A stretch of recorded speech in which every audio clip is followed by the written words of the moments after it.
Vamos a hacer una oración antes de comenzar con las alabanzas para ir preparando nuestros corazones delante del Señor. Padre, te agradecemos por este tiempo, te agradecemos por permitirnos estar aquí disfrutando, Señor, en la providencia tuya, de todo lo que tú nos provees y con la capacidad espiritual, mental de recordar lo que significa el sacrificio de nuestro Redentor, nuestro Señor Jesucristo. Rogamos, Padre, que nos ayudes a echar una mirada un poco más profunda sobre el sacrificio, recordarlo de manera especial, no superficial, que tu palabra hable a nuestros corazones y convenza de lo que tiene que ser convencido. Ayúdanos, Señor, danos la gracia y la luz que necesitamos, que todo lo que hagamos en este servicio especial sea de tu agrado, sea para tu gloria y honra, mientras recordamos y adoramos a nuestro Salvador por su sacrificio en nuestro favor. En el nombre de Jesús pedimos todo esto. Amén.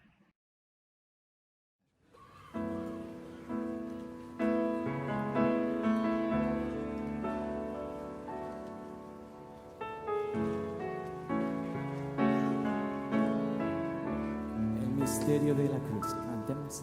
El misterio de la cruz no puedo comprender, la angustia que llegó a sufrir. El perfecto Dios su Hijo entregó, la copa amarga Él bebió por mí. Tu sangre mi maldad lavó, gracias Cristo, fue satisfecha la ira de Dios, gracias Cristo, tu enemigo fui y hoy me siento a tu mesa, gracias Cristo.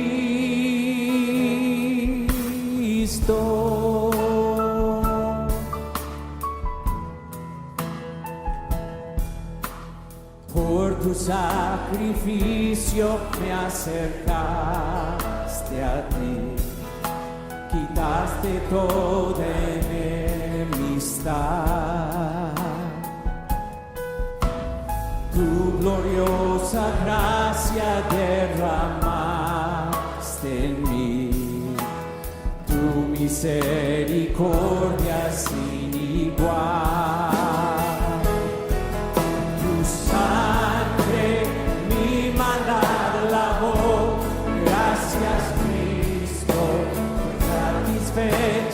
La ira de Dios, gracias Cristo, tu enemigo fui y hoy me siento a tu mesa, gracias Cristo.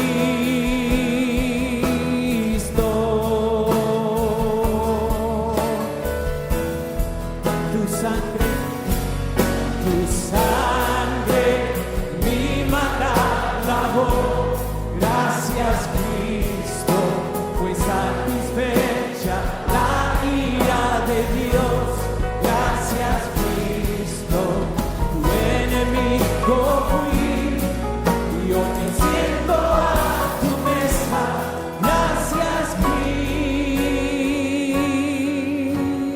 Cristo, tu sangre mi maldad lavó. Gracias Cristo, fue satisfecha la ira de Dios. Gracias Cristo, tu enemigo fui y hoy me siento a tu mesa. Gracias Cristo.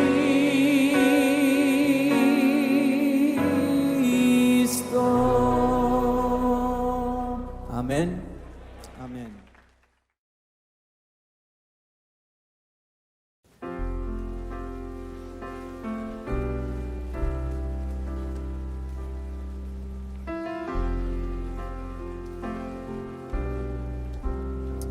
Cantemos. Si pudiera ver ese amanecer, Cristo en camino al Gólgota, pecador su juez, golpes, burla cruel, clavos colgado en cruz. El poder de la cruz, mi pecado en Jesús, ira y culpa cargó, perdón recibo en la cruz.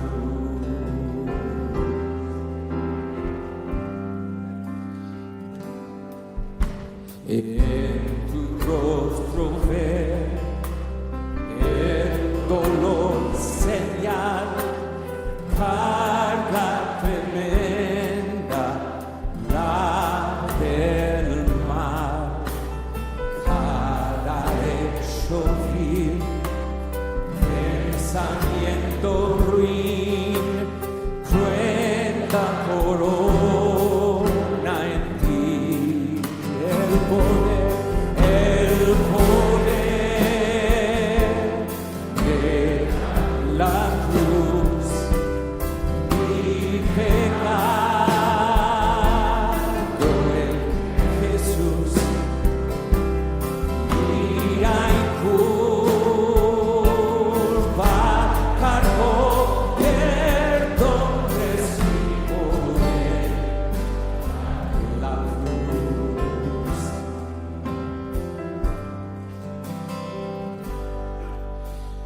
Ya se oculta el sol, tiembla la creación, mientras expira su hacedor.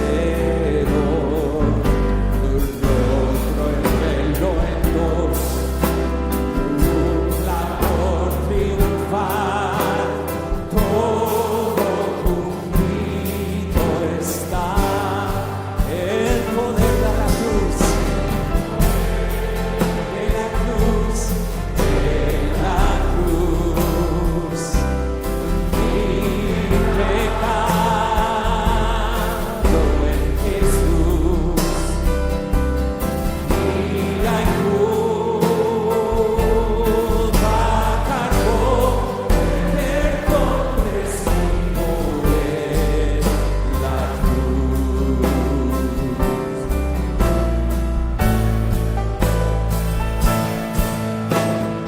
En tus llagas ver como escrito estoy, pues me hace libre tu aflicción.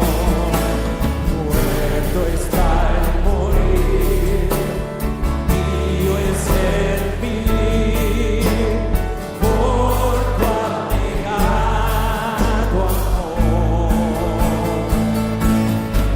El poder de la cruz, su vida, Jesús, cuánto conste que amor, perdón recibo en la cruz. Amén. Gracias por el poder de la cruz.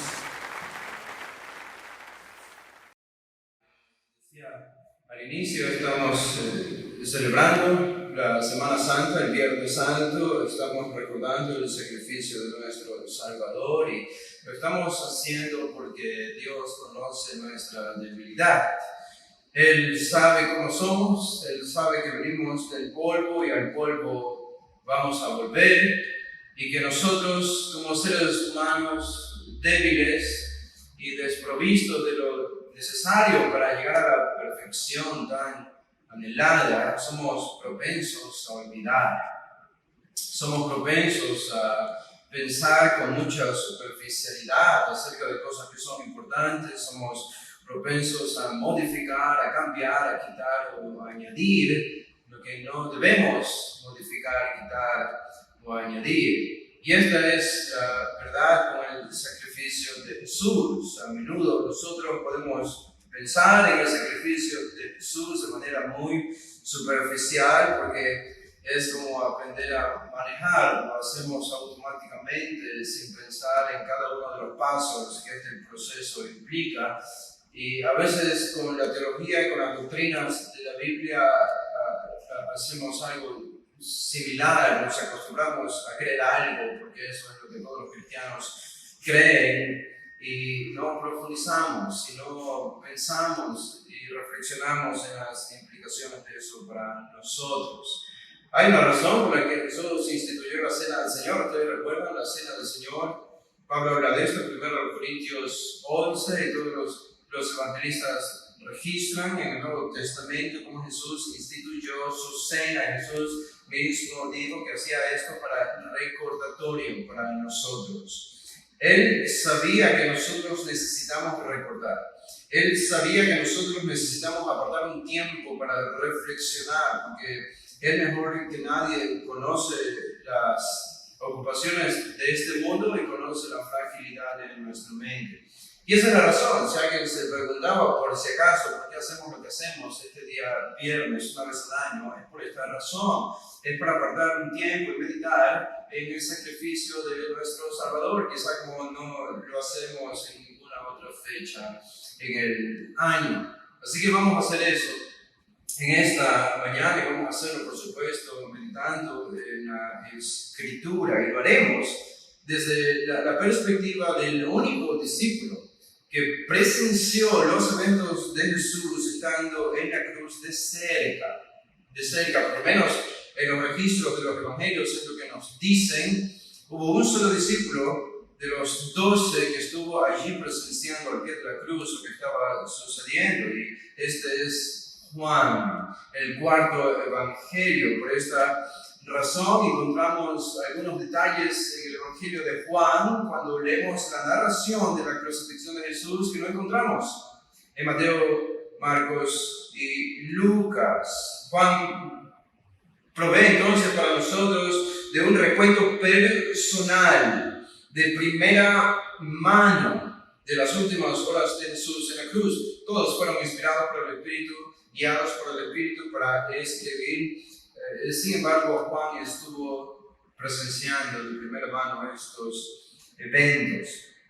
Ustedes recuerdan que Jesús ingresó entonces en Jerusalén, en lo que se conoce como el Domingo de Ramos o el lunes. En realidad, cuando él entró a Jerusalén, siendo aclamado por la multitud, y esta semana entonces Jesús estuvo allí en Jerusalén, y el día jueves Jesús estuvo con sus discípulos en el aposento alto, donde dio su último discurso, quizás su última predicación larga, y la tenemos bien registrada en el Evangelio de Juan, desde el capítulo 13 hasta el capítulo 17.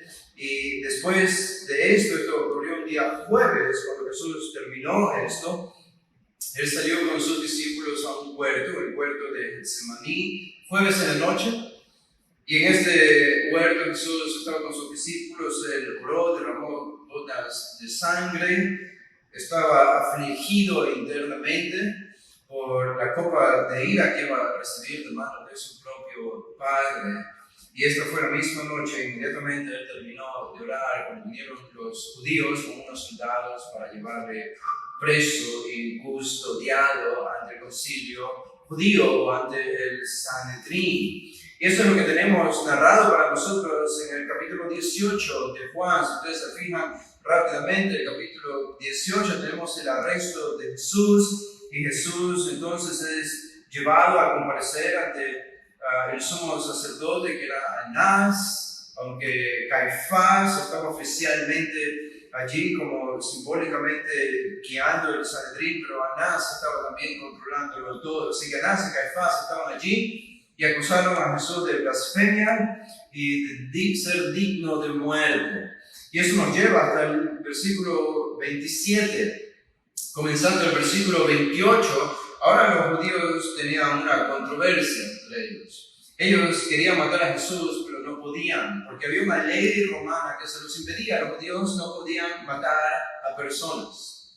Esta era una ley romana. Palestina pertenecía a Roma, al imperio romano, y los únicos que podían llevar a cabo la pena de muerte eran los propios romanos. Así que los judíos, queriendo matar a Jesús, no podían hacerlo, aunque ya habían resuelto hacerlo. Y esta es la razón por la que en los versículos 28 del capítulo 18 se nos presenta el juicio de Jesús ante Pilato. Pilato era el gobernador romano, estaba allí en el pretorio en Jerusalén, y era él el que tenía la autoridad para conceder la petición de los judíos de crucificar a Jesús o negar esta petición, porque él era el representante de Roma para los judíos allí en Jerusalén.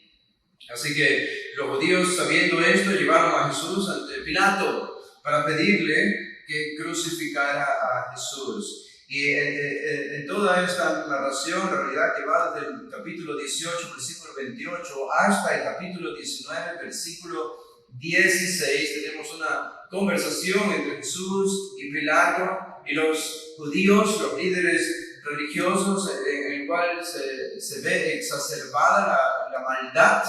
Se ve ampliamente, explícitamente la perversidad de los judíos, la neutralidad de Pilato y la inocencia de Jesús. Esto queda comprobado versículo tras versículo, una y otra vez. Y eso entonces nos lleva al versículo 16, y es en este versículo 16 donde nosotros vamos a comenzar. Y estos versículos, en realidad del 16 al 18, vamos a poner el contexto para nosotros de lo que vamos a estudiar. Y quiero primero leer con ustedes lo que vamos a estudiar. Si fijan su mirada en el capítulo 19, versículo 16. Capítulo 19, verso 16 del Evangelio de Juan. Dice: así que entonces lo entregó, que Pilato, a ellos, a los judíos, para que fuese crucificado. Tomaron pues a Jesús y le llevaron. Y él, cargando su cruz, salió al lugar llamado de la Calavera, y en hebreo Gólgota. Y allí le crucificaron, y con él a otros dos, uno a cada lado, y Jesús en medio. Escribió también Pilato un título que puso sobre la cruz, el cual decía: Jesús Nazareno, Rey de los Judíos. Y muchos de los judíos leyeron este título, porque el lugar donde Jesús fue crucificado estaba cerca de la ciudad, y el título estaba escrito en hebreo, en griego y en latín. Dijeron a Pilato los principales sacerdotes de los judíos: no escribas Rey de los Judíos, sino que él dijo: soy Rey de los Judíos. Respondió Pilato: lo que he escrito, he escrito. Verso 23. Cuando los soldados hubieron crucificado a Jesús, tomaron sus vestidos e hicieron 4 partes, una para cada soldado. Tomaron también su túnica, la cual era sin costura, de un solo tejido de arriba a abajo. Entonces dijeron entre sí: no la partamos, sino echemos suertes sobre ella, a ver de quién será. Esto fue para que se cumpliese la escritura que dice: repartieron entre sí mis vestidos, y sobre mi ropa echaron suertes. Y así lo hicieron los soldados. Versículo 25. Estaban junto a la cruz de Jesús su madre, y la hermana de su madre, María, mujer de Cleofas, y María Magdalena. Cuando vio Jesús a su madre y al discípulo a quien él amaba, que estaba presente, dijo a su madre: mujer, he ahí tu hijo. Después dijo al discípulo: he ahí tu madre. Desde aquella hora el discípulo la recibió en su casa.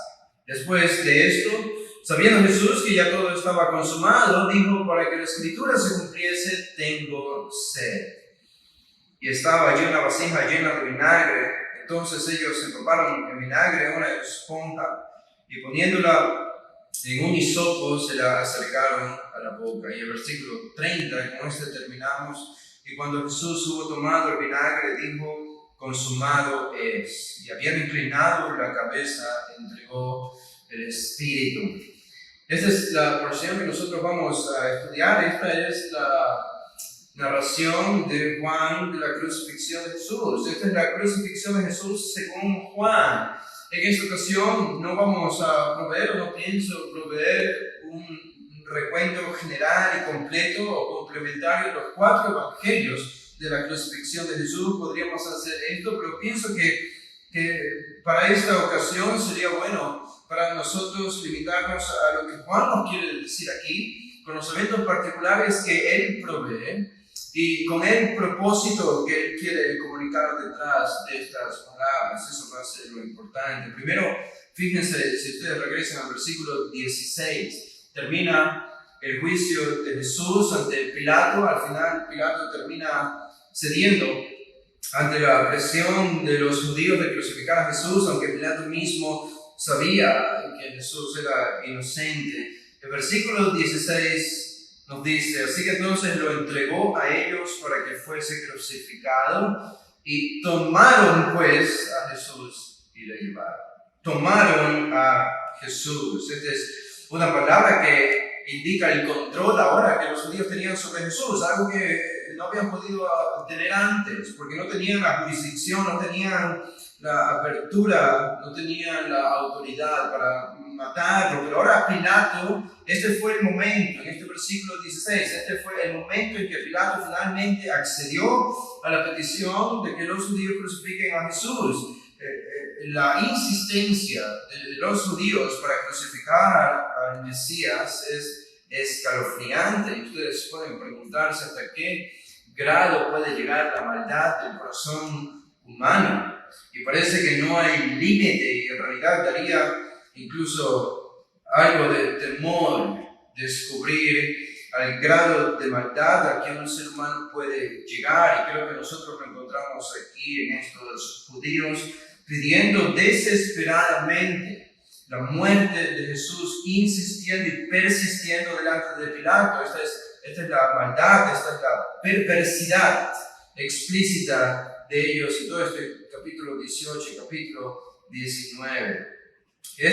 Para los judíos es el cumplimiento de un deseo que tuvieron por mucho tiempo. Los judíos no decidieron matar a Jesús en este instante. Ellos habían decidido asesinar a Jesús hace mucho tiempo. Habían guardado en sus corazones el odio hacia Él y el deseo de matarle, de cometer homicidio por no solo días, meses, semanas, sino hasta incluso años. Habían querido asesinar a Jesús. Y la razón, y la pregunta, mejor dicho, que nosotros podríamos hacer, si los judíos querían matar a Jesús desde hace ya algún tiempo, ¿por qué no lo habían hecho antes? ¿Por qué no lo habían hecho antes? Noten ustedes conmigo, Juan lo hace más explícito que cualquier otro evangelista. En Juan el capítulo 5, el versículo 16, él nos comunica este deseo de los judíos. En Juan 5, 16 dice: por esta causa los judíos perseguían a Jesús y procuraban matarle, porque hacía estas cosas en el día de reposo. Ya desde el capítulo 5 de Juan, él nos dice que los judíos ya querían matar a Jesús porque había sanado a un paralítico en el día de reposo, y porque decía él y comunicaba la idea de que él tenía la autoridad sobre el día de reposo. Dice en versículo 18: por ello los judíos aún más procuraban matarle, porque no solo quebrantaba el día de reposo, sino que también decía que Dios era su propio Padre, haciéndose igual a Dios. Los judíos querían matarle desde tan temprano como Lucas 4. Ustedes se acuerdan cuando Jesús estaba allí en la sinagoga en Nazaret, en su ciudad, donde predicó un mensaje que confrontó a los judíos de esa sinagoga, y inmediatamente los judíos de esa sinagoga sacaron a Jesús allí, lo sacaron fuera de la ciudad, lo llevaron a un peñasco para matarle. Esto ocurrió en el inicio de su ministerio. Y Juan nos lleva de la mano diciéndonos una y otra vez que esto había sido el perverso deseo de los judíos desde ya mucho tiempo. En el capítulo 7, el versículo 1, de nuevo: después de estas cosas andaba Jesús en Galilea, pues no quería andar en Judea. ¿Por qué? Porque los judíos procuraban matarle. El versículo 19: no dio Moisés la ley. Versículo 19: y ninguno de vosotros cumple la ley. ¿Por qué procuráis matarme? Dice Jesús a los judíos. De nuevo se ve la evidencia de que ellos querían matarle. Versículo 20: respondió la multitud y dijo: demonio tienes, ¿quién procura matarte? Esta era una gran mentira, ellos querían matarle. El versículo 25 dice: decían entonces unos de Jerusalén: ¿no es este quien buscan para matarle? El capítulo 8, el versículo 37: sé que sois descendientes de Abraham, pero procuráis matarme, porque mi palabra no haya cabida en vosotros. El versículo 40, pero ahora procuráis matarme a mí, hombre que os he hablado la verdad, la cual he oído de Dios, no hizo eso a Abraham. Una y otra vez nos damos cuenta que los judíos querían matar a Jesús durante gran parte de su ministerio, especialmente en el sur, en Judea, donde se encontraba la ciudad de Jerusalén. Jesús gozaba de un poco más de libertad en el norte, lo que era Galilea, donde eran originarios sus discípulos y donde llevó a cabo la mayor parte de su ministerio y la mayoría de sus milagros. Pero en Jerusalén la cuestión era diferente. Los judíos querían matarle, allí estaba el centro religioso judío. Y otra vez nos hacemos la pregunta, entonces, si los judíos querían matarle a Jesús desde ya hace mucho tiempo, ¿por qué no lo habían hecho? Las ganas no faltaban. ¿Por qué no lo llevaron a Pilato desde un inicio pidiendo que fuese crucificado con las mismas intenciones que vemos que tuvieron en el capítulo 19? ¿Por qué no lo hicieron mucho antes? Y creo que el mismo Juan provee esta respuesta. Una gran respuesta para nosotros, que pienso incluso sirve de consolación. En el capítulo 7, el versículo 30, les leo lo que dice aquí. Capítulo 7, versículo 30 de Juan. Entonces procuraban prenderle a Jesús, pero ninguno le echó mano. Es decir, el deseo estaba allí, pero no pudieron hacerle, ninguno le echó mano. ¿Por qué? ¿Cuál es la razón? Porque aún no había llegado su hora. Esta es la razón. El deseo estaba allí, pero las circunstancias providenciales de Dios para que Jesús fuese entregado a la cruz a los judíos aún no habían llegado. La hora no había llegado. Jesús todavía tenía que llevar a cabo su ministerio, tenía que enseñar más, tenía que hacer más milagros, tenía que instruir más a sus discípulos, tenía que dejar más promesas. Su hora aún no había llegado. Esta es una declaración de la providencia de Dios, el control soberano de Dios sobre cada una de las circunstancias de esta vida, que estuvo guiando y girando alrededor del ministerio de Jesús, y girando y guiando y obrando alrededor también de nuestras vidas. Es la misma obra providencial, es la misma providencia que evitó que Jesús sea entregado antes de lo previsto, la que está con nosotros y por la que nosotros podemos decidir si Dios no quiere llevarnos a su presencia aún, providencialmente. Ni siquiera 1000 terremotos ni 1000 guerras podrán hacernos daño si Dios no quiere llevarnos a su presencia aún. Esta es la providencia divina y esta es la razón por la que Jesús no había sido todavía entregado. Pero, sin embargo, cuando llegamos al capítulo 19 y leemos el versículo 16, la segunda parte, los judíos tomaron a Jesús y le llevaron para ser crucificado. Entonces sabemos que había llegado la hora, no porque los judíos habían deseado o decidido, sino porque la providencia divina había llegado a la conclusión de que ese era el momento en que Jesús debía ser crucificado. ¿Qué momento era? El momento de la Pascua. Ustedes saben, este es el trasfondo y el contexto. La festividad judía, quizás de las más importantes. El día viernes era el día de preparación, el día sábado era el día de reposo, así que había muchos judíos visitando Jerusalén. Cuando llegamos aquí, entonces, el asunto y la conversación de Pilato con Jesús, y Jesús compareciendo delante de Pilato, y después, posteriormente a esto siendo entregado a los judíos, estamos ya en el día viernes. Este es el día viernes, en la mañana, cuando Jesús fue entregado por Pilato a los judíos. Ahora noten el versículo 17. Dice, y él, Jesús, cargando su cruz, salió al lugar llamado de la calavera, y en hebreo, Gólgota. Ahora deténganse ahí un momento, porque creo que esto debe fijar nuestra atención. Si ustedes leen los 4 evangelios, los 4 ponen atención en decirnos cuál es el nombre del lugar donde Jesús fue crucificado. Aquí Juan nos lo dice, Mateo, Marcos y Lucas también lo hacen, el lugar llamado de la calavera, en hebreo, Gólgota. La palabra Gólgota en hebreo o arameo significa cráneo, y en realidad la palabra original que aparece allí es cranion. Cranion es la palabra griega, donde viene la palabra en español cráneo, o calavera. Y este era el nombre del lugar donde fue crucificado Jesús. El día de hoy podemos encontrar en himnos, poesías cristianas, o escritos cristianos, incluso nuestro propio vocabulario. Cuando hablamos del lugar donde Jesús fue crucificado, usamos la palabra Calvario. Calvario, y alguien puede hacerse la pregunta real, pregunta válida, ¿por qué le llamamos Calvario? ¿De dónde viene la palabra Calvario? En hebreo era Gólgota, en griego era cráneo, un cráneo sería en español. ¿De dónde viene la palabra Calvario? La palabra Calvario en realidad viene de la traducción que hizo Jerónimo de la Biblia al latín, la Vulgata latina. En la Vulgata latina entonces aparece la palabra Calvarium, y de ahí viene nuestra palabra Calvario. Calvario. Pero en realidad Calvario es una palabra latina cuyo equivalente en español sería cráneo o calavera.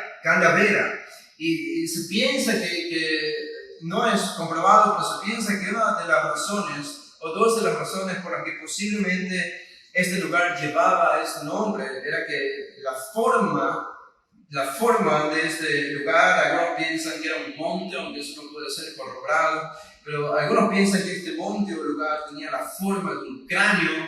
Otros han llegado a pensar que habían huesos de cráneos allí tirados, porque era un lugar donde asesinaban a personas y por eso le llamaban el lugar de la calavera. Nosotros al final no podemos estar 100% seguros de por qué llevaba este nombre, pero estamos seguros que era este nombre porque los evangelistas nos lo dicen.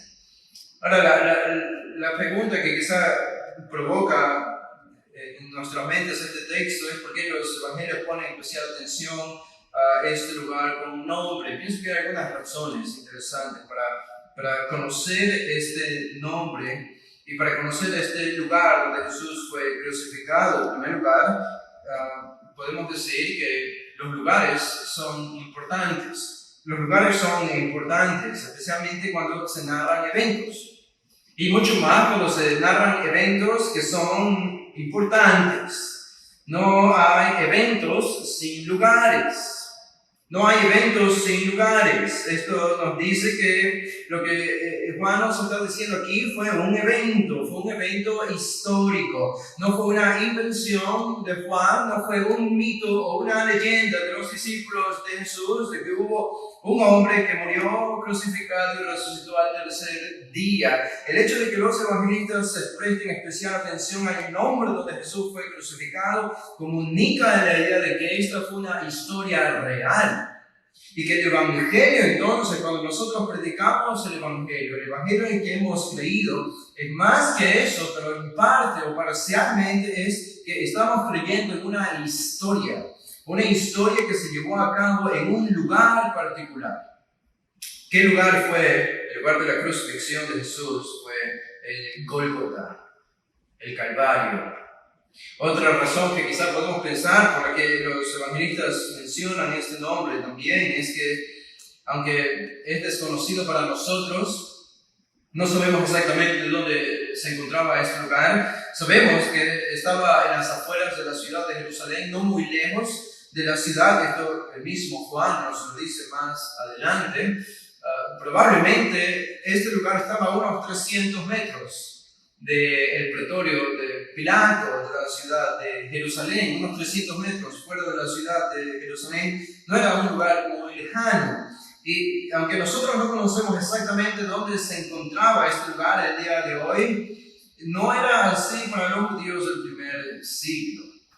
Ustedes recuerden, quienes habrían leído el Evangelio de Juan, los primeros que habrían leído el Evangelio de Juan, habría sido la iglesia del primer siglo, y en esta iglesia del primer siglo habrían habido muchos judíos, o incluso gentiles que conocían Palestina. Así que el lugar llamado Gólgota no era desconocido para ellos. Por lo tanto, narrar la historia del Evangelio para Juan y los demás evangelistas, narrar la historia del Hijo de Dios muriendo crucificado en una cruz en el primer siglo, en el Gólgota, habría marcado una impresión particular en las mentes de los que leerían y los que oirían el mensaje del Evangelio. Ellos habrían reaccionado: yo conozco ese lugar. Yo conozco el lugar donde fue crucificado mi Salvador. Yo estuve en ese monte llamado el Gólgota, donde Él derramó su sangre para nuestra vindicación, para nuestra salvación. Yo conozco ese lugar, yo he estado allí. Esto no añadía nada más a su santificación y menos a su salvación, pero sí marcaría un precedente, marcaría una impresión en sus mentes de que lo que Juan estaba narrando era real. Y debemos reconocer hoy, el día de hoy, nosotros los cristianos tenemos nombres de lugares que son muy populares. Y para el mundo cristiano son populares, incluso son visitados por muchos cristianos el día de hoy en viajes turísticos hacia la Tierra Santa, hacia Israel. Y podemos pensar en la ciudad de Belén, podemos pensar en Jerusalén, podemos pensar en el Gólgota. Y debemos reconocer, sin embargo, una realidad cuando tenemos la oportunidad de visitar estos lugares o leer acerca de estos lugares, y es que estos lugares no son importantes en sí mismos. ¿Quién el día de hoy estaría hablando de la ciudad de Belén si no fuese porque Jesús nació allí?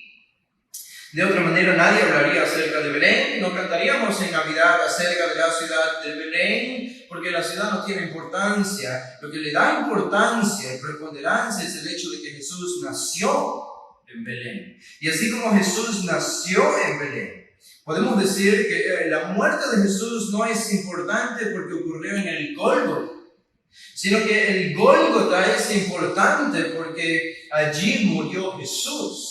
Y esto tiene un gran significado para nuestra salvación. Ese fue el lugar donde Jesús murió. Y por eso lo recordamos hoy y los evangelistas lo narraron con detalle.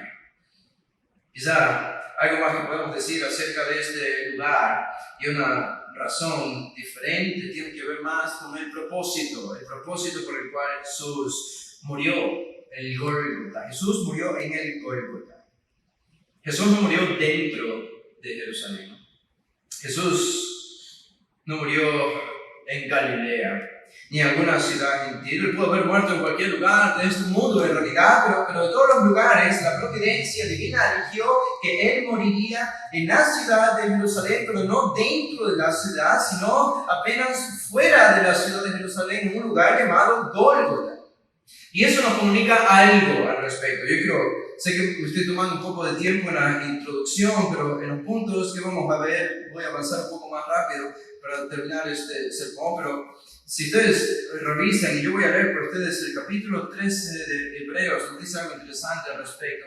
El capítulo 13 de Hebreos, el versículo 11, ustedes saben, todo la controversia de este libro es el autor animando a los judíos a no quedarse en el antiguo pacto, sino a abandonar el antiguo pacto y a avanzar hacia el nuevo pacto. Abandonar el judaísmo, esta era la tentación de esta iglesia.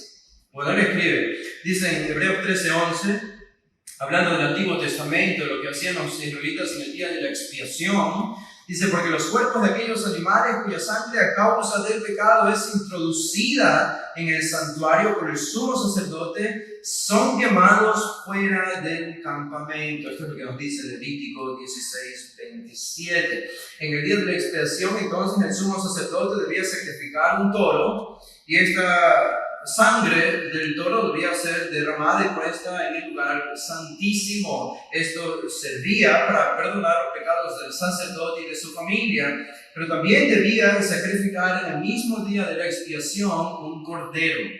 La sangre de cordero asimismo debía ser puesta dentro del lugar santísimo. Allí debía ser derramada para perdón de los pecados del pueblo. La pregunta es: ¿qué hacían con el cuerpo de estos animales? Porque la sangre del animal degollado debía ir dentro del lugar santísimo donde estaba la presencia de Dios. Pero el cuerpo, lo dice Levítico, y aquí el autor de los Hebreos, el cuerpo debía sacar debía ser sacado fuera del campamento y debía ser quemado fuera del campamento. Ahora, esto es algo interesante porque en las leyes levíticas encontramos que los animales que eran sacrificados podían ser comidos por los sacerdotes. Sus diferentes órganos servían para comida. Pero en este caso, en el día de la expiación, tenemos que estos cuerpos no podían ser comidos por los israelitas, sino que tenían que ser sacados fuera del campamento para ser quemados. En otras palabras, los israelitas no podían comer la carne del animal quemado fuera del campamento. Este era el propósito de quemar el animal, para que los israelitas no coman esa carne. Jesús fue sacrificado, dice el autor, noten lo que dice en el versículo 12, por lo cual también Jesús, él establece una analogía aquí, por lo cual también Jesús, para santificar al pueblo mediante su propia sangre, padeció fuera de la puerta.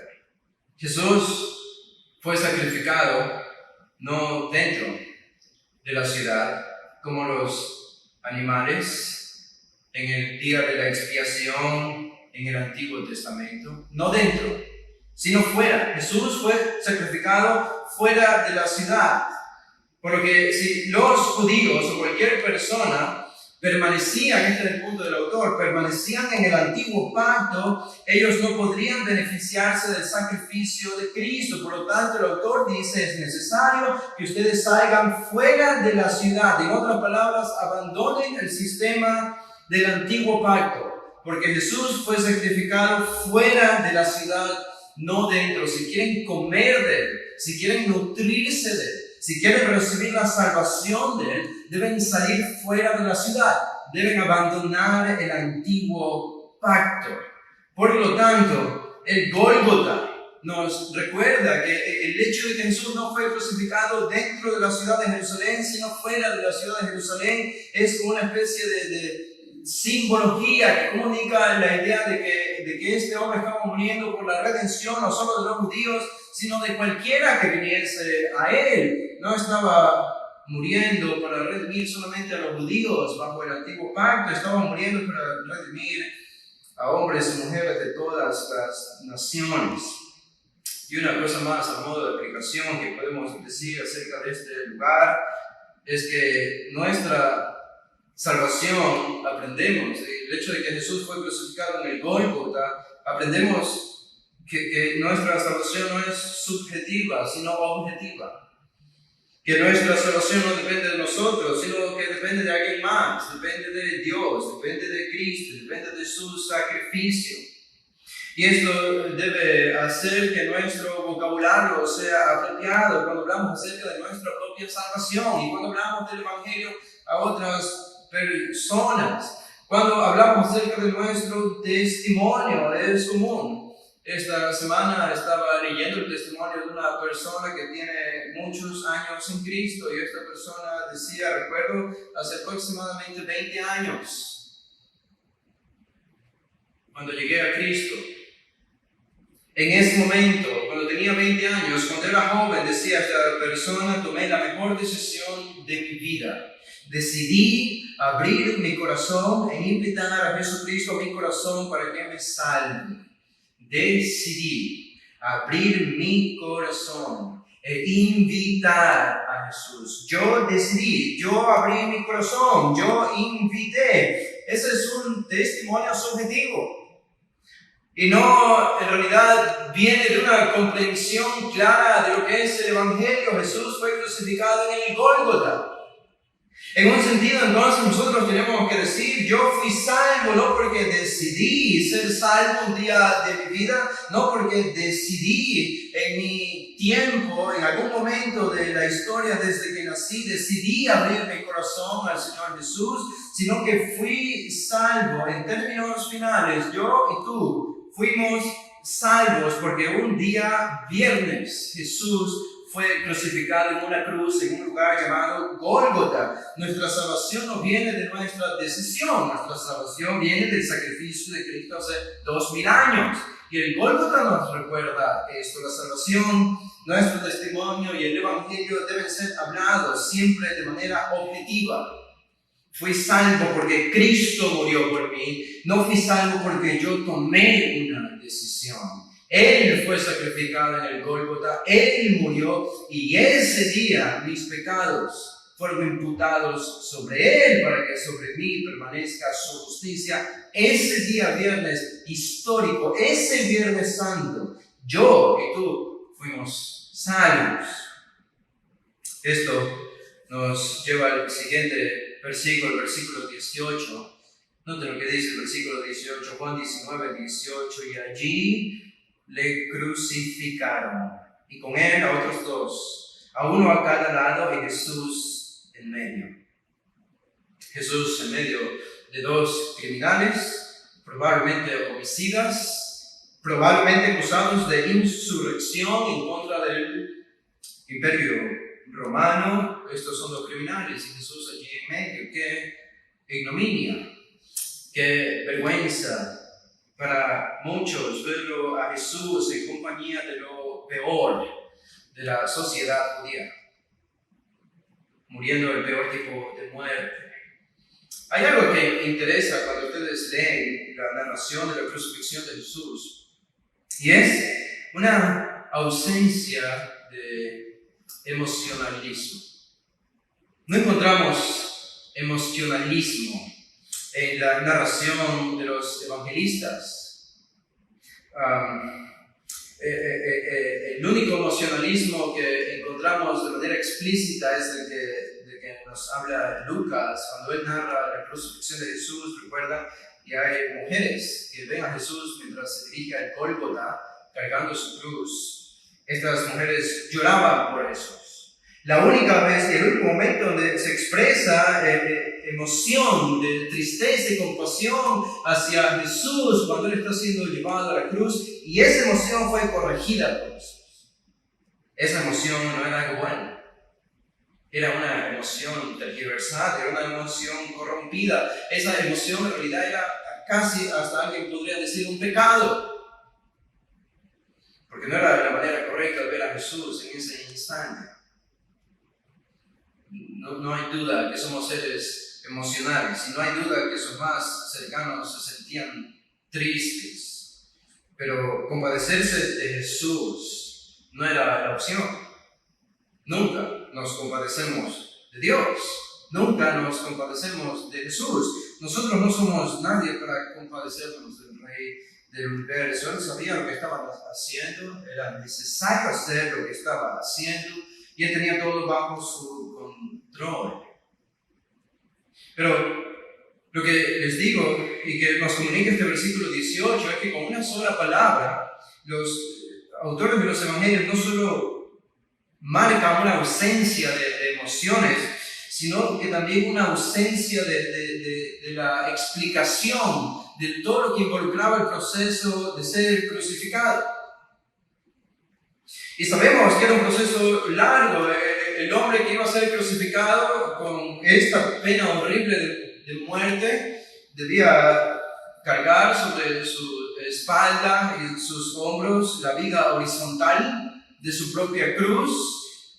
Debía caminar probablemente unos 300 metros después de haber sido castigado con látigos por los soldados romanos. Si ustedes vieron la película La Pasión de Cristo, pueden tener una figura clara de cómo eran estos látigos, que tenían trozos de metal o de otros materiales puntiagudos al final de estos látigos para que se clavaran en la piel de la persona, del criminal, y arrancasen y desgarrasen la piel, los músculos y los nervios.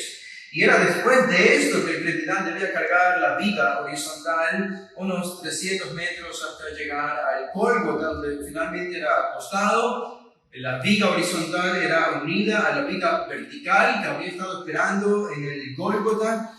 Era el costado del criminal sobre su cruz. Sus dos muñecas eran clavadas, a veces amarradas, otras clavadas. Y también sus pies eran clavados con un solo clavo largo. Después esta cruz era levantada. y esperar solamente la muerte del crucificado. Todo esto, todo este proceso, incluso más, que podríamos decir, queda resumido en la palabra del versículo 18, y le crucificaron. Hay un autor llamado A. Reveal. Él da una descripción fidedigna de la crucifixión en los tiempos de Jesús. Noten la descripción de este hombre, de lo que era una crucifixión y cómo se veía a un hombre crucificado. Hablando de la crucifixión, él dice, representaba la cumbre del arte del torturador. Sufrimiento físico atroz, tormento extendido, ignominia, el efecto de la multitud reunida para testificar la larga agonía del crucificado. Nada podía ser más horrible que la vista de este cuerpo viviente, respirando, viendo, oyendo y aún siendo capaz de sentir, y aún así reducido al estado de un cadáver, inmovible e inútil. Ni siquiera podemos decir que el crucificado se estremecía del dolor en agonía, porque era imposible para él moverse.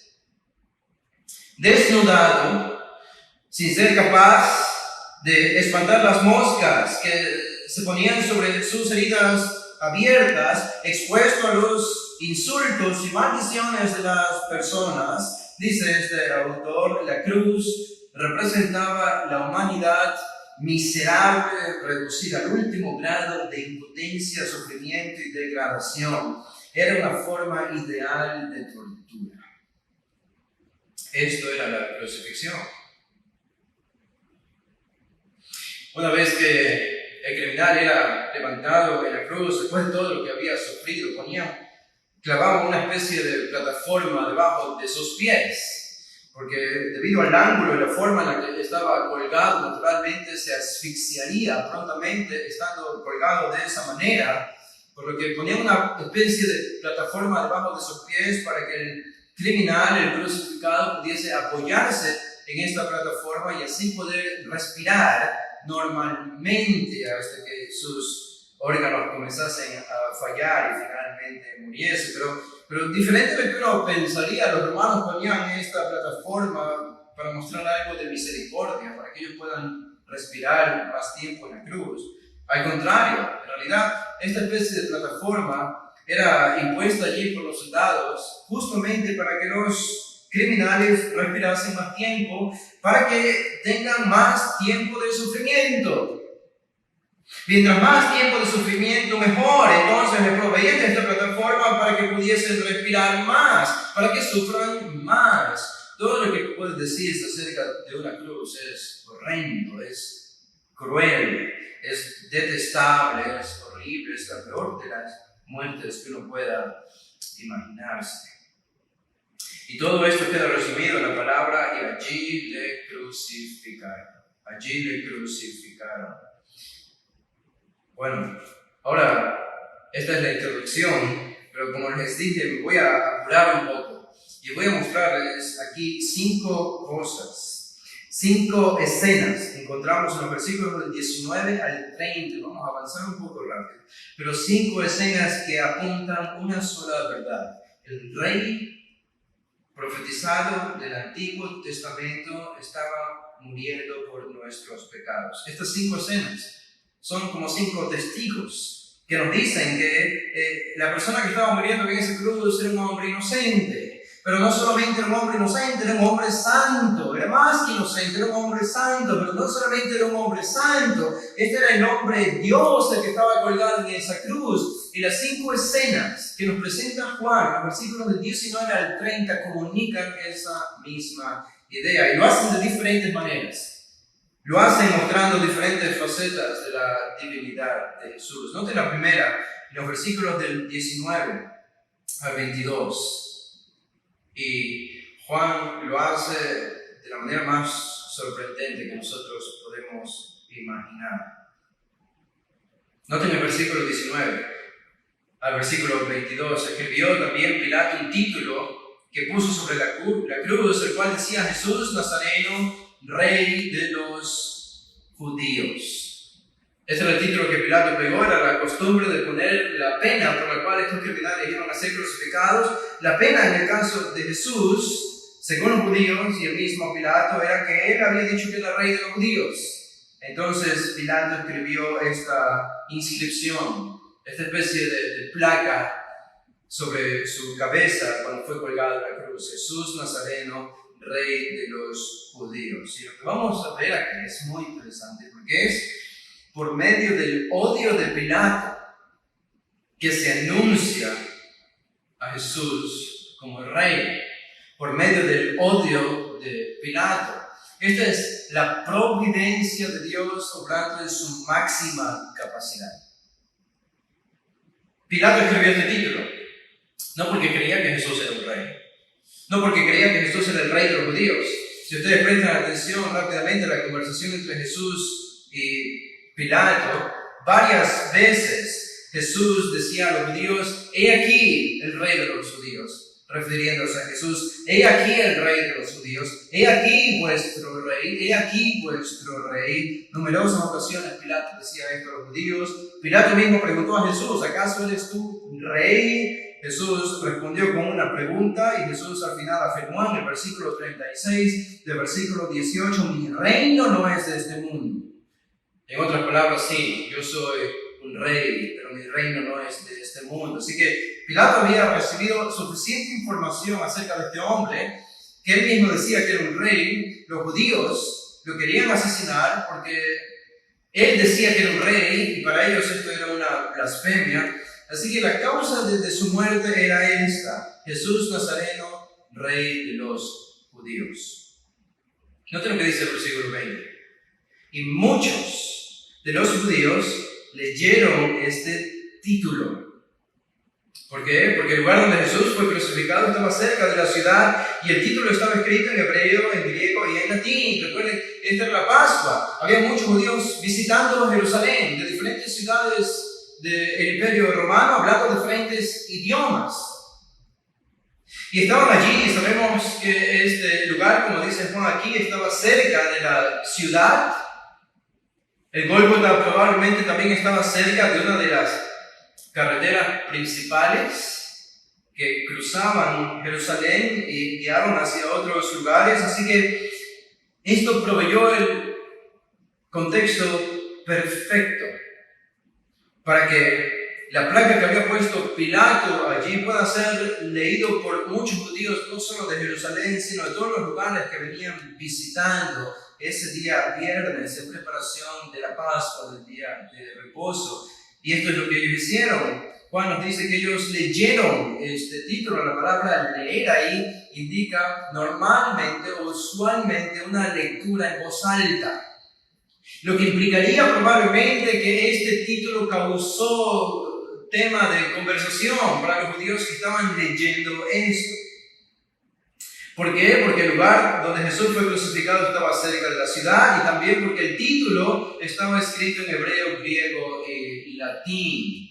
El idioma hebreo o el arameo era el idioma que hablaban los judíos que vivían en Palestina. El idioma griego era el idioma que se usaba para las transacciones o para el comercio internacional, y el idioma latín era el idioma oficial del Imperio Romano, el latín. En los tres idiomas, entonces, para hacerlo universalmente público, Pilato mandó a escribir esta inscripción: Rey de los judíos, Rey de los judíos, Rey de los judíos, para que todos pudiesen leerlo. ¿Por qué Pilato hizo esto? Porque Pilato odiaba a los judíos. Y porque Pilato quería vengarse de los judíos. Y porque Pilato sabía que esto enojaría a los principales sacerdotes. Fue una forma de venganza y de burla de parte de Pilato hacia los judíos que habían entregado a Jesús y le habían crucificado. Noten el versículo 21. Dijeron a Pilato los principales sacerdotes de los judíos, entonces ellos reaccionaron. Dijeron: no escribas rey de los judíos, sino que él dijo: soy rey de los judíos. Hay una diferencia allí. Él dijo que era rey de los judíos, pero Pilato, si tú escribes simplemente, este es Jesús Nazareno, rey de los judíos, la impresión que van a tener todas las personas y todos los judíos que están visitándolos, los cientos y miles de judíos que están atravesando Jerusalén, es que en verdad este hombre fue crucificado porque es el rey de los judíos. Y Pilato responde, lo que he escrito, he escrito. Pilato lo hizo por burlarse y por venganza de ellos. Pero noten, la providencia divina que lo controlaba todo, por medio del odio de Pilato, anunció a Jesús como rey ante los miles de judíos que estaban presenciando de cerca o de lejos este evento. Entonces, en un sentido, el odio de Pilato fue convertido por Dios en un anuncio de la verdad que tú y yo conocemos y que los judíos debían conocer, la verdad más extraordinaria de todas, que Jesús es el rey que había venido, el linaje de David, el Mesías. Esta es la primera escena. El odio de Pilato anuncia a Jesús como rey. La segunda escena, la codicia de los soldados anuncia a Jesús como el cumplimiento del Antiguo Testamento. La codicia de los soldados. En el versículo 23, cuando los soldados hubieron crucificado a Jesús, tomaron sus vestidos y hicieron 4 partes, una para cada soldado. También tomaron su túnica, la cual era sin costura, de un solo tejido de arriba a abajo. Este versículo 23 entonces nos introduce a Jesús cuando ya estaba subido en la cruz, ya había sido crucificado allí, y ahora aparecen los soldados romanos. Tomaron sus vestidos, esta referencia a sus vestidos es imation, es una referencia al vestido que usaban exteriormente, que se dividía en diferentes partes, y probablemente en esta palabra estaban incluidas también las sandalias de la persona. El imation, la prenda exterior, lo que usaban por fuera los judíos, las personas del primer siglo. Bueno, los soldados dicen que tomaron estos vestidos de Jesús porque a ellos por ley romana se les daba la autoridad de apropiarse de las pertenencias de alguien que era crucificado. Y ya que un crucificado debía ser o era crucificado desnudo, sus ropas entonces quedaban allí y los soldados aprovechaban para tomarlas como su propia posesión, quizás para venderlas y hacer algo de dinero, o simplemente para usarlos como su propia posesión. Pero aquí está entonces los soldados romanos utilizando la ropa de Jesús, partiéndola en 4 partes. Eso indica que habían 4 soldados romanos. 8 soldados romanos conformaban un contubernium. Esto era el nombre con el que se calificaba un grupo de soldados romanos que eran enviados a una tarea especial, un contubernium. Allí pertenecían 8 soldados romanos, y a menudo para las ejecuciones de esos 8 de este contubernium, 4 eran utilizados para custodiar al criminal que iba a ser sacrificado. Y esto es lo que hicieron. Entonces Jesús está rodeado de 4 soldados romanos, parte del contubernium, la mitad, y por eso ellos dividieron sus vestidos en 4 partes, dice el versículo 23, una para cada soldado, probablemente la parte que cubría, una era la parte que cubría la cabeza, otra era el cinturón, otra era la parte que cubría el torso, y quizá la cuarta eran las sandalias. Probablemente cada uno se dividió una parte. Al final del versículo 23 dice también, tomaron su túnica. La túnica es la palabra hitón en griego, y esta es la prenda usada que iba dentro, que iba pegada a la piel. Era larga, y en este versículo podemos ver la distinción entre túnica entonces y la palabra que aparece allí, y vestido. La túnica entonces era la ropa interior, el vestido era la ropa exterior. La túnica entonces, siendo el vestido interior, era lo que estaba pegado al cuerpo, lo que cubría el cuerpo. Y algo característico de la túnica de Jesús, se dice aquí, es que era sin costura, es decir, era costosa. O era más costosa, las otras túnicas eran cosidas en 2 partes, y eso las hacía menos valiosas o costosas. La de Jesús era un solo tejido de arriba a abajo, dice el versículo 23. Porque era más costosa, esa es la razón del versículo 24. Nos dice, ellos dijeron entre sí, entonces los soldados no la apartamos, la echarían a perder, si la iban a romper a esta túnica, sino echemos suertes sobre ella a ver de quién será. Al final uno de ellos iba a quedarse con la túnica valiosa de Jesús, y para saber quién sería iban a echar suertes, un método muy usado en ese tiempo. Qué interesante lo que estamos encontrando aquí. Esto no es nada más, nada menos que la codicia de los soldados romanos. Esto es codicia pura. En versículo 24, entonces Juan añade esta nota importante. Esto fue esta división de los vestidos de Jesús y echar suerte sobre su túnica. Esto fue para que se cumpliese la escritura que dice, repartieron entre sí mis vestidos y sobre mi ropa echaron suertes. Este es el Salmo de David, el Salmo 22, versículo 18. En el contexto de este Salmo, David está pidiendo al Señor, en medio de su angustia, en medio de la persecución de sus enemigos, pide por liberación, casi desesperadamente, porque sus enemigos sistemáticamente lo estaban matando, poco a poco lo estaban matando a David. Incluso él dice que en este mismo Salmo que él podía contar los huesos de su cuerpo, estaba muy delgado, estaba muriendo poco a poco, y esto es lo que estaban causando sus enemigos. Jesús está en un sufrimiento muy similar al de David.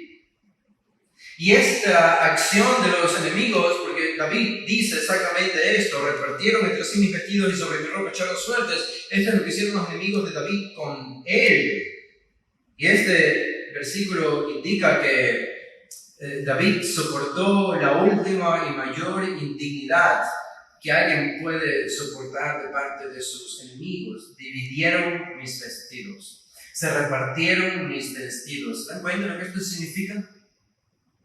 ¿Se dan cuenta de lo que significa la última posesión que una persona puede tener después de perderlo todo? Es la ropa que está usando, la ropa que está llevando sobre su cuerpo. Es la última posesión.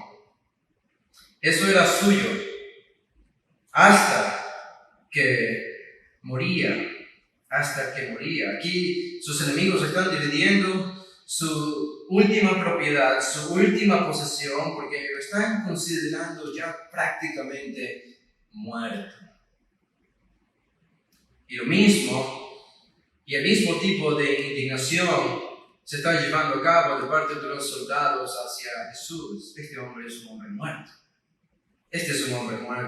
Vamos a apoderarnos de lo último que le queda en esta tierra.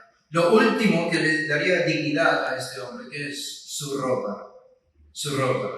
Apoderémonos de esto. Nada sabían los soldados romanos que esta no iba a ser la última posesión de Jesús, sino que del quien ellos pensaron esto es el que posee todo el universo y el que poseía a ellos mismos. Y nada sabían los soldados romanos que simplemente por medio de esta codicia feroz e indignante hacia Jesús estaban cumpliendo una profecía del Antiguo Testamento, por medio de la cual están ellos conectando las promesas mesiánicas del Antiguo Testamento con el Jesús que está enfrente de ellos. Por lo tanto, esta segunda escena nos muestra la codicia de los soldados, anuncia a Jesús como el cumplimiento del Antiguo Testamento. El Nuevo, se dan cuenta de la providencia de Dios, obrando su máxima expresión. Qué consolación para nosotros. Noten la tercera escena, la provisión de Jesús para María. La provisión para María, esto también anuncia algo importante acerca de Jesús. Noten el versículo 25, estaban junto a la cruz de Jesús, su madre, y la hermana de su madre, María, mujer de Cleofas, y María Magdalena. Tenemos a 4 mujeres aquí, tenemos a 3 Marías aquí.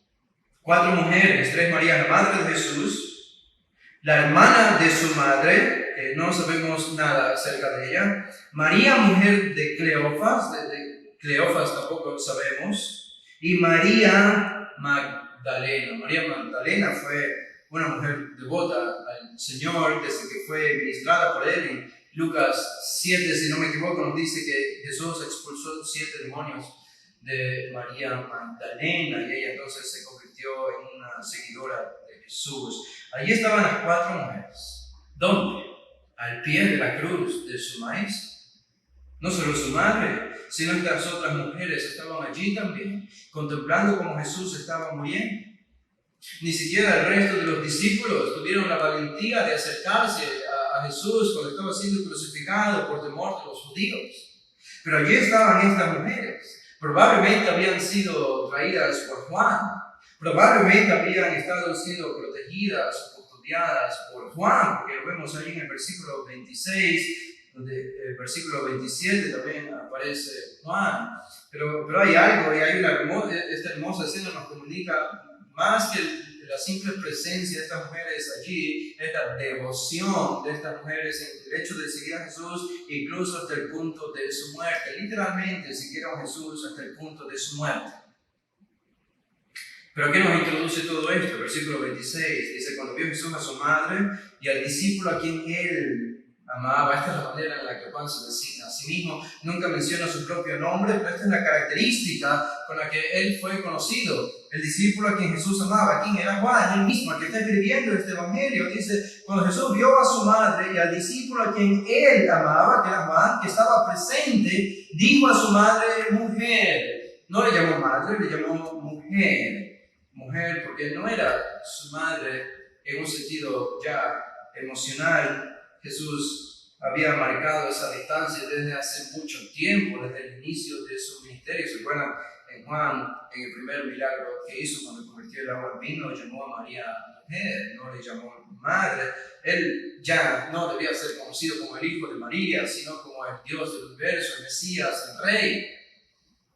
María fue un medio devoto a Dios. Por tanto, Jesús le llama mujer. He ahí tu hijo, haciendo referencia a Juan. Después, versículo 27, dijo al discípulo: he ahí tu madre. Y Juan entendió muy bien lo que quería decir Jesús con estas palabras. Por eso, él mismo dice acerca del mismo, al final del versículo 27, y desde aquella hora el discípulo, en otras palabras, él está diciendo: desde aquella hora yo le recibí en mi casa.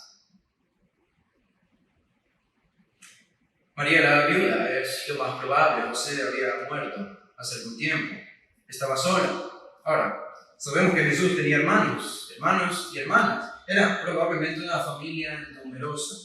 Pero qué significativo y llamativo el hecho de que Jesús, estando a punto de morir, siendo el hermano mayor, tenía la responsabilidad de velar y proveer las necesidades de su madre, que ahora era viuda después de la muerte de José.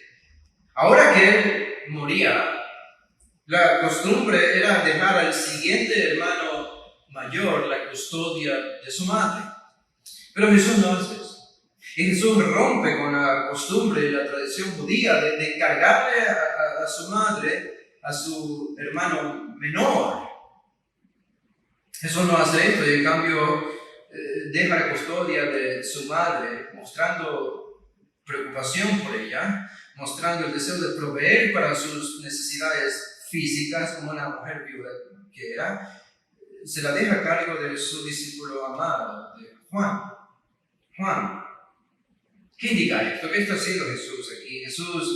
Jesús está redefiniendo las relaciones humanas. Está redefiniendo las relaciones humanas. Está rompiendo los códigos tradicionales de la cultura judía, porque él vino a imponer un nuevo código.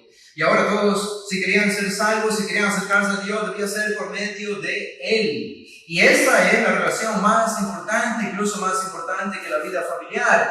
Y creo que este versículo tiene una conexión con lo que Jesús está haciendo aquí. Yo leo en Lucas 14, 26, ¿se acuerdan lo que dijo Jesús allí? Lucas 14, 26, si alguno viene a mí y no aborrece a su padre, madre, mujer e hijos y hermanos y hermanas, y aún también su propia vida, no puede ser mi discípulo. Él redefinió las relaciones familiares y puso por encima de las relaciones familiares la reverencia total y absoluta a Él como el Mesías, como el Rey, como el Dios hecho hombre. Entonces, ¿qué tenemos aquí? La provisión de Jesús para María anuncia a Jesús teniendo autoridad divina. Aquí vemos a Jesús como autoridad divina. Hemos visto a Jesús siendo anunciado como un rey, como el cumplimiento del Antiguo Testamento por los soldados, y ahora Jesús teniendo autoridad. Esto no podía hacer nadie si no tenía una autoridad para redefinir relaciones familiares. Pero Jesús lo hizo y cambió el código, porque él tenía una autoridad sobrenatural, y esto habla de su divinidad, de su verdadera identidad. Noten, para ya ir cerrando este sermón, el versículo 28. En el versículo 28 tenemos la cuarta escena. La cuarta escena, la aplicación que hace Jesús de la Escritura, lo anuncia a él como el autor de la Escritura. Noten el versículo 28. Después de esto, sabiendo Jesús que ya todo estaba consumado, ya todo había sido cumplido, todo lo que tenía que cumplirse, dijo, para que la Escritura se cumpliese, tengo sed. Tengo sed. Esto viene de otro salmo, el Salmo de David, en el Salmo 69, versículo 21. Otro salmo mesiánico, escrito hace muchos años en medio del sufrimiento, con expectativas de la muerte. Aquí también Jesús. Y noten entonces, Jesús está citando este salmo. Él está consciente del Salmo 96, versículo 21. Y estando consciente de esto, lo cita intencionalmente. Lo cita intencionalmente. ¿Para qué? Para cumplir esa escritura en él. Lo que está haciendo Jesús aquí es, él está utilizando la escritura del Antiguo Testamento y se le está aplicando a él mismo. Esto demuestra que él es el autor de la escritura. Él es el autor de la escritura. El versículo 29 nos dice lo que sucedió cuando los soldados escucharon esta palabra de Jesús: tengo sed. Estaba llena vasija llena de vinagre. Entonces ellos empaparon el vinagre en una esponja y poniéndola en un hisopo se la acercaron a la boca. Y el versículo 30, esta es la última escena, la última palabra de Jesús. Anuncia a Jesús como el sacrificio de nuestros pecados. Versículo 30, cuando Jesús hubo tomado el vinagre, dijo: consumado es. Consumado es. De donde viene el sustantivo tetelestai, el verbo es, consumado es. Ha sido cumplido. Todo ha sido cumplido. Y habiendo inclinado la cabeza, entregó el Espíritu. Esta última palabra de Jesús anuncia entonces a Él como el sacrificio de nuestros pecados. ¿De qué manera? ¿Por qué Jesús dijo consumado? ¿Por qué Jesús dijo ya todo ha sido cumplido? Porque el castigo ya había sido pagado. Él ya podía morir. Ya había recibido la ira de Dios y estaba a segundos de morir.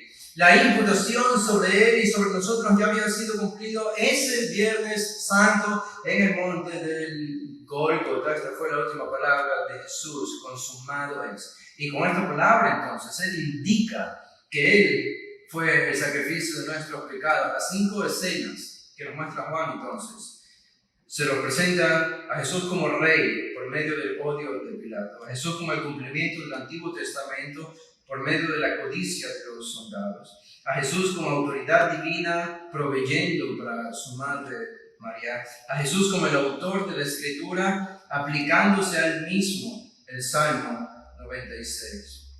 Y por último, Jesús como el sacrificio de nuestros pecados al utilizar esta palabra. En el versículo 30, Juan termina diciendo: habiendo inclinado la cabeza, Él entregó el Espíritu. Siempre fue así. Siempre fue así. Siempre estuvo en control Jesús, desde el principio hasta el final. El Espíritu no se fue de Él. Él no murió. Esta no es la manera normal en la que una persona narra la muerte de alguien.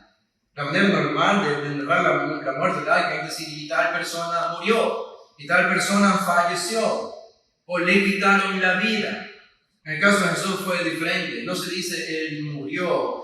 Juan lo hace explícito: Él entregó el Espíritu. Jesús estuvo activo todo el tiempo y en completo control de todas las circunstancias hasta el momento de su muerte. Si hay algo que podemos decir para terminar, tu odio y mi odio hacia mi pecado, nuestro odio hacia nuestro pecado, debe estar en directa proporción al sufrimiento de Jesús en la cruz. Piensa en lo que sufrió Jesús. Piensa en la ira de Dios sobre él. Piensa en lo que comunican estas 5 escenas acerca de esta grandiosa persona. Y pensemos en nuestro pecado. Todo esto se amontona para que nosotros odiemos más nuestro pecado y amemos más la justicia, la santidad. Tú y yo fuimos salvos, pero no fuimos salvos el día en que decidimos ser salvos hace 5, 10 o 15 años. Tú y yo fuimos salvos un viernes, durante el día, el Viernes Santo, en el Gólgota, cuando Jesús murió. Nuestros pecados en ese día, en esa hora y en ese lugar, nuestros pecados fueron imputados hacia Él y su justicia fue imputada hacia nosotros. Vamos a hacer una oración para terminar. Padre, gracias te damos por este tiempo, gracias por permitirnos meditar en tu palabra, por permitirnos meditar en el sacrificio de nuestro Salvador y particularmente por medio de lo que comunica el evangelista Juan de manera tan elocuente, enfatizando la providencia de Dios, trabajando escondida y secretamente detrás de bastidores, pero haciendo que incluso los enemigos de Jesús sean sujetos de cumplimientos de profecías y sean sujetos de anuncios de quién es Él, en realidad, de su verdadera identidad y lo que hizo en la cruz. Todo esto nos da esperanza, nos llena de consolación, nos da ánimo para vivir el tiempo que nos resta en esta tierra, meditando y profundizando más en esta muerte y en lo que nosotros debemos hacer en nuestras vidas como resultado de este sacrificio. Damos las gracias, Señor, para hacer lo que pedimos. Y lo encomendamos todo en tus manos, en el nombre de Jesús. Amén.